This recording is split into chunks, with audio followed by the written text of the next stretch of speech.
Hello students, last class में अपन देख रहे थे डेविसन जर्मर का एक्सपेरिमेंट। तो आपको जनरल इंट्रोडक्शन बता दिया था कि कितने एंगल पे कितने वोल्टेज पे आपको इलेक्ट्रॉन पुंज की तीव्रता का मान मैक्सिमम मिलेगा।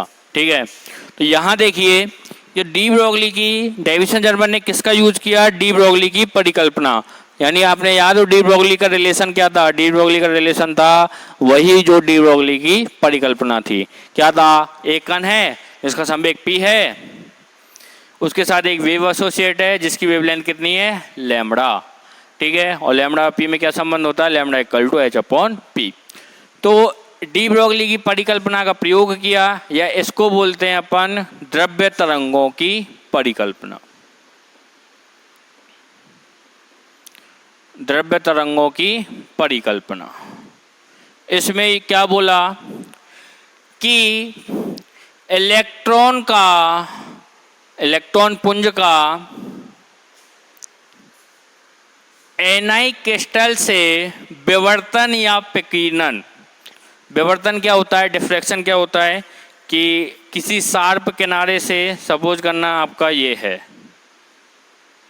ठीक है, क्या आएगा, प्रकाश की किरण आएगी, ये वाला आपके एज है, किनारे हैं, यहाँ से क्या हो जाएगा, इलेक्ट्रॉन का डिफ्लेक्शन हो जाएगा, कोई इधर जाएगा कोई इधर जाएगा किरण। ठीक है, तो ये क्या होता है, अपना डिफ्रैक्शन होता है, विवर्तन होता है। तो यहाँ से अब इलेक्ट्रॉन ने क्या बोला, इलेक्ट्रॉन ने नहीं, डिफ्रैक्शन ने, विवर्तन ने क्या बोला, विवर्तन ने नहीं बोला, जिसने खोज किया उसने बोला कि इलेक्ट्रॉन किरण आएगी शार्प एज से टकराकर और डिफ्लेक्ट हो जाएगी, घूम जाएगी।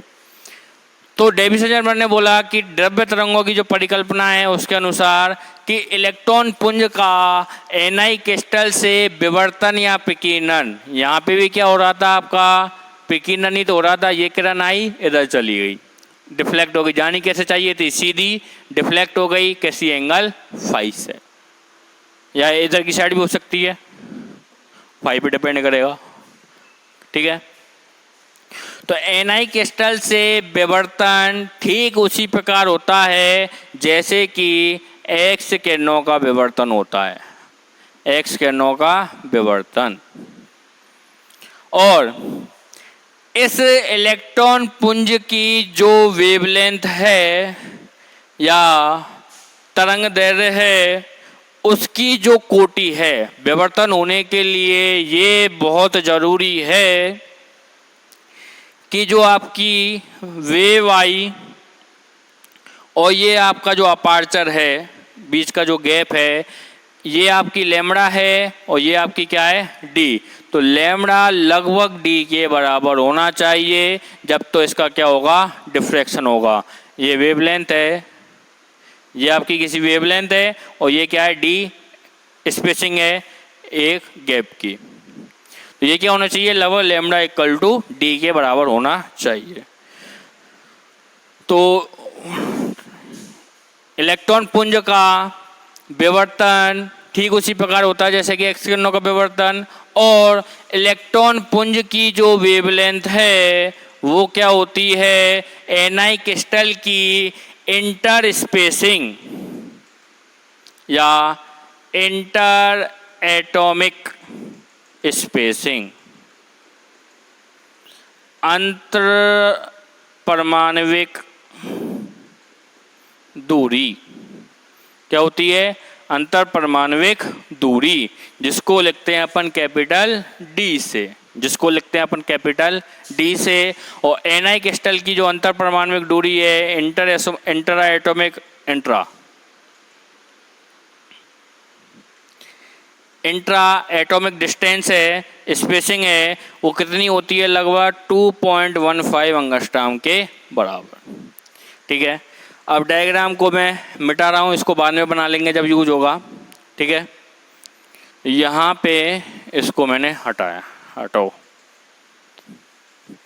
क्या बोला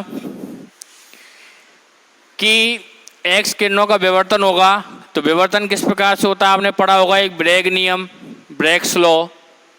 क्या है, ब्रैग्स लॉ, ब्रैग नियम क्या होता है, वो 2d sin theta equal to N lambda. X किरणों का जो विवर्तन है वो किस प्रकार होता है, ब्रैग नियम द्वारा, जहां स्मॉल डी क्या है आपका स्मॉल डी है इंटरप्लेनर डिस्टेंस। इंटरप्लेनर डिस्टेंस क्या है आपकी, इंटरप्लेनर डिस्टेंस। ये तो है आपकी इंटर एटॉमिक डिस्टेंस, और जो डी है वो है इंट्रा प्लेनर डिस्टेंस। दो प्लेन ले लिए, ये परमाणु यहाँ है, ये परमाणु यहाँ है, तो दोनों के बीच की जो दूरी है वो कितनी ले ली, डी के बराबर ले ली। ठीक है। थीटा क्या है, थीटा है कि कोई भी इंसिडेंट रे आई, कोई भी आपतित पुंज आया, एक्स किरण आपतित हुई, तो किसी प्लेन, आपतित प्लेन और आपतित किरण के बीच का जो एंगल है वो कितना होता है, थीटा, जिसको बोलते हैं अपन ब्रेग कोण, ब्रेग एंगल। ब्रेग का नियम है तो ब्रेग एंगल। एन है कितने ऑर्डर से डिफ्रैक्ट हो रही है, और लैम्बडा आपतित पुंज की या आपतित किरण की वेवलेंथ। ठीक है। तो 2d sin theta equal to n lambda के बराबर, जहाँ डी है इंटर प्लेनर डिस्टेंस, अंतर प्लेन तल दूरी, और इंटर एटॉमिक है आपका अंतरा परमाणुविक दूरी, जो कि डी इक्वल टू 2.515 एंगस्ट्रॉम के बराबर। तो 2d sin theta equal to n lambda के बराबर। अब मेरे को चाहिए डी स्मॉल डी का वैल्यू देखना है एन आई क्रिस्टल के लिए, थीटा का वैल्यू देखना है इसके लिए, और क्या ज्ञात करना है, लैम्बडा का मान। और लैम्बडा का मान यहाँ पे कैसे होगा, किस प्रकार होगा, क्या मान रहे हैं अपन, इलेक्ट्रॉन पुंज है, कण के रूप में आ रहा है। ठीक है। तो लैम्बडा इक्वल टू क्या हो जाएगा, 2d sin थीटा। यहाँ पे मैं n को 1 लेके चल रहा हूँ, जो कोटि है, ऑर्डर है, वो कितना है 1, डिफ्रैक्शन एक ही बार हो रहा है, lambda equal to 2d sin theta के बराबर। अब देखिए एन आई क्रिस्टल को मैं ड्रॉ कर रहा हूँ। ठीक है। तो ये आपका एक परमाणु है, ये एक आपका परमाणु है। एन आई क्रिस्टल है तो परमाणुओं से मिलके बना होगा, तो परमाणुओं के बीच में कुछ ना कुछ दूरी भी होगी। तो ये आपका एक परमाणु है, ये एक परमाणु है, ये एक परमाणु है, ये एक परमाणु है, ये एक परमाणु है, ये भी यहाँ पे भी मान लो, और भी होंगे यहाँ पे मान लो। अब मैं ले रहा हूँ जो प्लेन ले रहा हूँ ना, प्लेन तल, मैं ऐसे नहीं ले रहा, मैं ले रहा हूँ ऐसे। कैसे, ऐसे मैं ले रहा हूँ ऐसे। ये आपके क्या है, प्लेन है, प्लेन, एक प्लेन, दो प्लेन, तीन प्लेन, चार प्लेन, सॉलिड स्टेट फिजिक्स में आप देख चुके हो उनको। ठीक है। तो ये क्या है, आपके प्लेन है, तल है, जो कि मैंने कुछ इस प्रकार लिए हैं। क्या हुआ है, अब ये जो आपके तल है, ये वाला, एक ये वाला और एक ये वाला। ठीक है। वहाँ पे क्या किया है मैंने, एक तल पे यहाँ पर मैंने एक्स किरण को या इलेक्ट्रॉन पुंज को आपतित कर दिया। क्या कर दिया, इलेक्ट्रॉन पुंज को आपतित कर दिया। ठीक है। आपतित किया तो ये वाला एंगल कितना बन गया आपका, थीटा के बराबर। मैंने बोला था ना, प्लेन, आपतित प्लेन और आपतित किरण के बीच का जो एंगल है वो कितना होता है आपका, थीटा के बराबर। ठीक है। ये वाली जो डिस्टेंस है, ये वाली जो डिस्टेंस है वो क्या है, मैंने बोला है अंतर परमाणविक दूरी। क्या बोला है मैंने, अंतर परमाणविक दूरी, यानी दो परमाणु, एक ही प्लेन के दो परमाणुओं के बीच की दूरी, वो अंतरा परमाणविक है, कैपिटल डी के बराबर। सॉरी, ये एक प्लेन है, ये दूसरा प्लेन है, तो अंतः परमाणविक, इसका मतलब है दो अलग अलग प्लेन है, दो अलग अलग परमाणु हैं, एक प्लेन पर अलग है, एक प्लेन पर अलग है, दोनों के बीच की दूरी। क्लियर है। तो ये क्या होगी आपकी, कैपिटल डी के बराबर। और देखिए ये वाली जो इंटरप्लेनर, ये बोला था मैंने स्मॉल डी क्या है, इंटरप्लेनर डिस्टेंस। इंटरप्लेनर यानी दो प्लेन के बीच की दूरी। ये वाली जो डिस्टेंस है वो क्या होगी आपकी, स्मॉल डी के बराबर। वो क्या होगी आपकी, स्मॉल डी के बराबर। ठीक है। ये कैपिटल डी जो अलग अलग प्लेन के दो परमाणुओं के बीच की दूरी है, ठीक है, और ये जो स्मॉल डी है वो दो प्लेन के मध्य की दूरी है। अब देखिए इलेक्ट्रॉन पुंज यहाँ पर आया और ये चला जाएगा इधर, कितने एंगल से, ये एंगल से चला गया। सपोज करना ये एंगल कितना है आपका फाई। देखिए विकिरण कोण क्या है आपका फाई, तो ये किससे फाई कोण से क्या हो गया, विकिरणित हो गया। अब देखना मैं एक काम कर रहा हूं, मैं कर रहा हूं ये एंगल है आपका फाई, ये वाला एंगल, मैं यहाँ पे एक लंब खींच रहा हूं, परपेंडिकुलर नॉर्मल डाल रहा हूं यहाँ पे इस प्रकार, ठीक है, बिल्कुल बीच में, बिल्कुल बीच में। तो ये टोटल एंगल कितना है आपका फाई, तो ये वाला एंगल कितना हो जाएगा आपका 5/2, ये वाला हाफ 5/2 हो जाएगा। ये एंगल कितना है आपका थीटा, तो ये वाला एंगल कितना होगा आपका, अब देखिए ये वाला एंगल कितना है आपका 90, ये कितना एंगल है आपका 90, और तो ये वाला कितना होगा, ये वाला, ये दूरी तो मैंने मान ली d, ठीक है। एक बार दोबारा समझा दूंगा इसको। ये एंगल है आपका 5/2, ये एंगल है थीटा, तो ये वाला एंगल भी कितना होगा आपका, ये वाला एंगल भी, देखिए ये वाला, ये गए इधर, ये तो है आपका ये वाला एंगल, ये है आपका ये वाली इंटरप्लेनर जो स्पेसिंग है, अंत प्लेन जो अंत तल दूरी है वो कितनी है, स्मॉल डी के बराबर, ये वाली।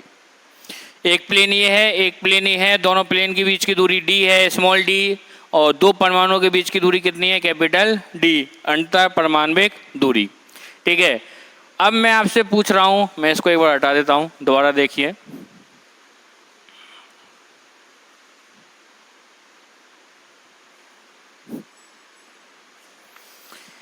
ये एंगल है आपका, ये किरण आई और ये चला गया आपका विकिरणित पुंज, विकिरणित पुंज।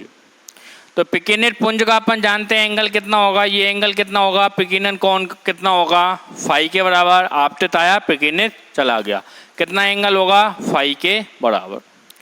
अब देखिए इसी वाली दूरी को मैं नॉर्मल की तरह इसको रिएक्ट करवा रहा हूँ, बिहेव करवा रहा हूँ कि ये क्या है आपका परपेंडिकुलर है।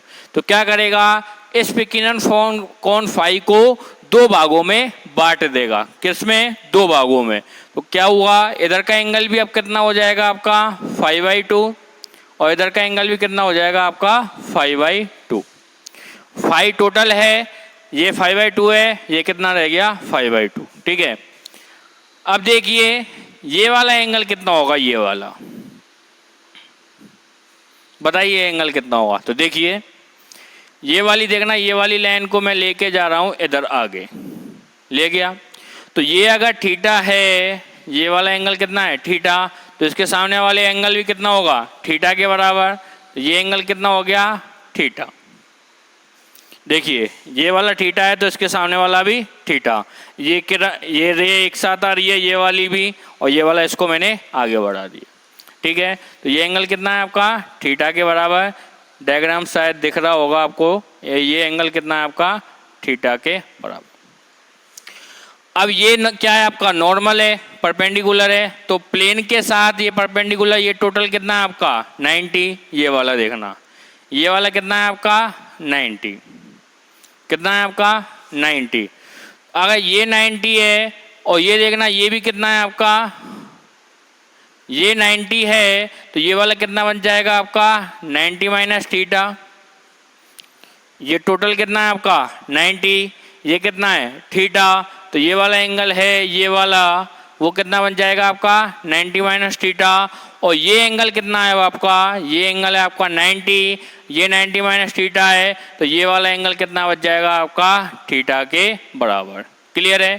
तो ये यहाँ से अब मैं इसको हटा देता हूँ, ये आपका डी बच गया। ठीक है, एक बार आप खुद करके देखिएगा, मैथमेटिक्स पढ़ी हुई है आपने, तो किस प्रकार का ये एंगल होगा थीटा। ठीक है, ये थीटा है, ये टोटल कितना है आपका, वही परपेंडिकुलर है, तो ये वाला एंगल कितना है टोटल 90, तो ये वाला कितना रह जाएगा आपका 90 माइनस थीटा। समझ में आया? 90 माइनस थीटा, थीटा टोटल होगा कितना, ये वाला टोटल, ये कितना होगा 90 के बराबर। अब देखिए ये वाला पूरा एंगल देखना, ये वाला पूरा एंगल, ये वाला पूरा एंगल कितना है 180 के बराबर। यहाँ से अपन जानते हैं ना, ये वाला जो पूरा एंगल है वो कितना होता है 180 के बराबर, तो ये एंगल कितना होगा 180। इसमें कौन कौन सा शामिल है, ये वाला भी, 5/2 भी, थीटा भी, 90 माइनस थीटा भी और थीटा भी। तो यानी क्या कर रहे हैं इसको, अब इस डायग्राम को मैं हटा रहा हूँ। इस वाले डायग्राम को समझने में आपको थोड़ी प्रॉब्लम हुई होगी, बुक में भी थोड़ा कंफ्यूजिंग है, लेकिन समझ में आ जाएगा। ठीक है, तो ये एंगल कितना है, टोटल है आपका 5/2 plus theta plus 90 minus theta plus theta equal to कितना हो गया 180 के बराबर। ठीक है, तो थीटा से थीटा गया, 90 को इधर भेजा, क्या बच गया आपका 5/2 प्लस थीटा इक्वल टू क्या बच गया, ये 90 के बराबर।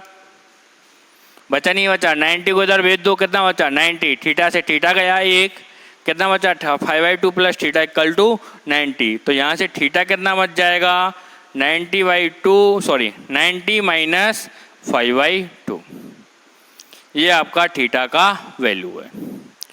और अपन देख रहे हैं इलेक्ट्रॉन पुंज की जो तीव्रता है उसका जो मैक्सिमम वैल्यू है वो कहाँ पर है, वो है = 50 डिग्री पर। तो थीटा का वैल्यू कितना हो जाएगा 90 माइनस 5 का मान है 50 और /2 कितना बच गया 90 माइनस 25 कितना बच गया 65 डिग्री के बराबर। ये है आपका थीटा का वैल्यू। क्लियर है, ये आपका थीटा का वैल्यू आ गया कितना 65 डिग्री के बराबर।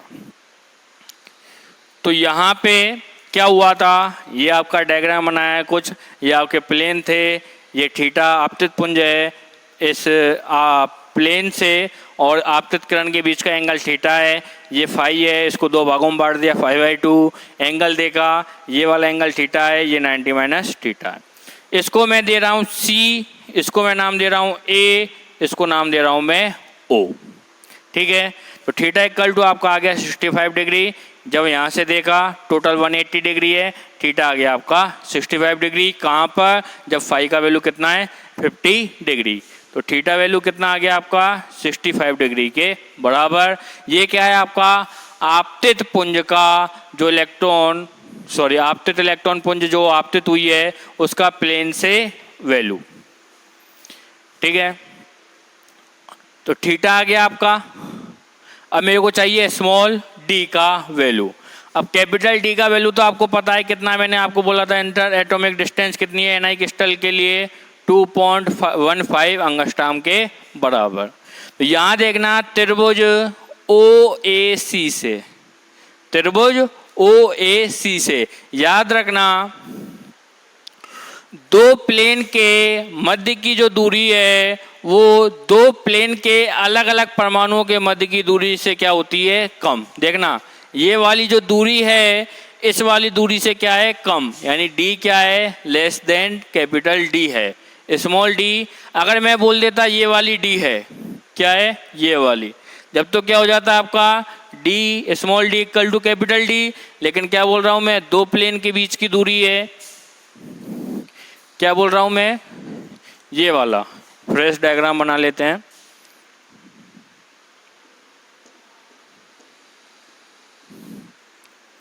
ये तो है आपका दो अलग अलग प्लेन है उनके बीच के परमाणुओं की दूरी, और ये वाली जो दूरी है वो क्या है आपकी स्मॉल d, और ये एंगल है ये है आपकी स्मॉल d, और ये एंगल कितना है आपका थीटा के बराबर, जहाँ small d less than capital D है। तो यहाँ से अगर मैं cos थीटा देखता हूँ तो क्या बनेगा आपका base upon hypotenuse, base upon hypotenuse, ठीक है। यानी कि आधार बटे कर्ण, तो कर्ण बड़ा रहता है या आधार, क्या बड़ा रहता है, कर्ण। तो यहाँ पे डी क्या हो जाएगा आपका, स्मॉल डी आधार और कैपिटल डी कर्ण, क्योंकि यहाँ पे ये डी कैपिटल डी बड़ा है और स्मॉल डी छोटा है।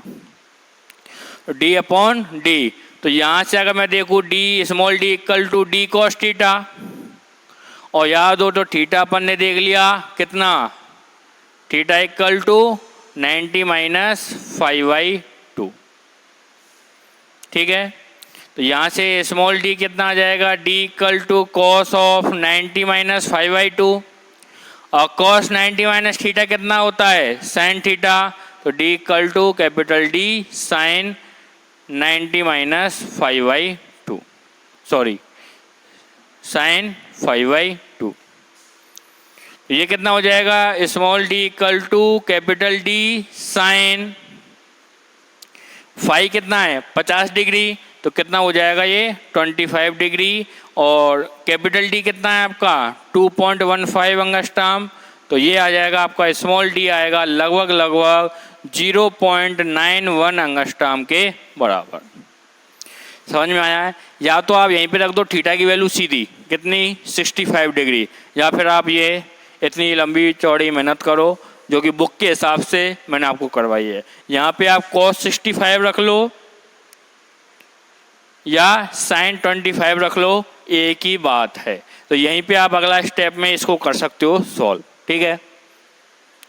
तो अब स्मॉल डी कितना आ गया आपका, स्मॉल डी आ गया आपका 0.91 एंगस्ट्रॉम के बराबर, ठीक है। ये भी हटाओ। अब वहां देखना ब्रेक्स लॉ क्या है आपका, 2d sine theta equal to N lambda के बराबर, 2d sine theta equal to N lambda, N equal to क्या लिया है मैंने 1, तो 2d sine theta equal to lambda, या lambda equal to 2d sine theta के बराबर। चिंता मत करो, ये वाली जो आपको डायग्राम बनाया है इसकी मैं आपको बुक में से फोटो और लगा दूंगा जो आपको क्लियर ही और समझ में आ जाएगी। तो अब लेमड़ा देखना चाहता हूं मैं, लेमड़ा इक्वल टू जब इलेक्ट्रॉन को पुंज के रूप में माना है, पार्टिकल्स के रूप में माना है, पुंज में क्या रहते हैं आपके पार्टिकल्स रहते हैं, ठीक है। तो उनकी वेवलेंथ कितनी होगी, क्लियर है। Lambda equal to 2, small d का वैल्यू कितना है 0.91 एंगस्ट्रॉम है, याद रखना। साइन थीटा, थीटा कितना है आपका 65 डिग्री, तो ये जब कैलकुलेट करेंगे तो आपका जो लेमड़ा का जो वैल्यू है वो आएगा लगभग आपका 1.65 एंगस्ट्रॉम के बराबर। 2 × 0.91 और साइन 65 की जब वैल्यू रखोगे तो वो वैल्यू कितनी आएगी आपकी, लगभग लेमड़ा इक्वल टू 1.65 एंगस्ट्रॉम के बराबर, ठीक है। अब अपन को वेरीफाई करना है कि जो अपन ने लेमड़ा ये निकाला है कण का वो मान कर वो सही है या नहीं। तो डी ब्रोगली रिलेशन से देखना, लेमड़ा इक्वल टू क्या था आपका, जब बी वोल्ट से विभाजित करते हैं इलेक्ट्रॉन के लिए 12/27/√v एंगस्ट्रॉम के बराबर। मैंने आपको बोला था ये वाला फॉर्मूला आगे काम आएगा।